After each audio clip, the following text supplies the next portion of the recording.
একদিন তোমাকে একটা সেতু পার হতে হবে, যার নিচে জাহান্নাম। সেই সেতুর নাম পুলসিরাত। সেই সেতু পার করলে পাবেন জান্নাতের টিকিট। হযরত মুহাম্মদ সাল্লাল্লাহু আলাইহি ওয়াসাল্লাম বলেছেন, এটা চুলের থেকেও সূক্ষ্ম, তলোয়ারের থেকেও ধারালো। কেউ পার হবে বিদ্যুতের মতো, কেউ দৌড়ে, কেউ হাঁটতে হাঁটতে,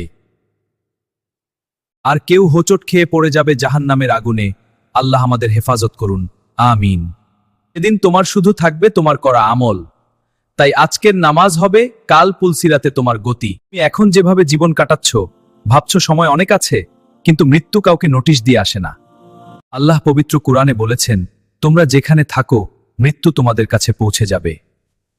হযরত মুহাম্মদ সাল্লাল্লাহু আলাইহি ওয়াসাল্লাম বলেছেন, বুদ্ধিমান সেই ব্যক্তি যে মৃত্যুর পরের জীবনের জন্য প্রস্তুতি নেয়। তাহলে তুমি কি প্রস্তুত, নাকি শুধু কাল বলে দেরি করছো? সময় ফুরানোর আগে আল্লাহর দিকে ফিরে আসো। আজকের একটা সিজদা তোমার অনন্ত জীবন বদলে দিতে পারে। তাহলে এখনো কি তুমি বদলাবে না বন্ধু?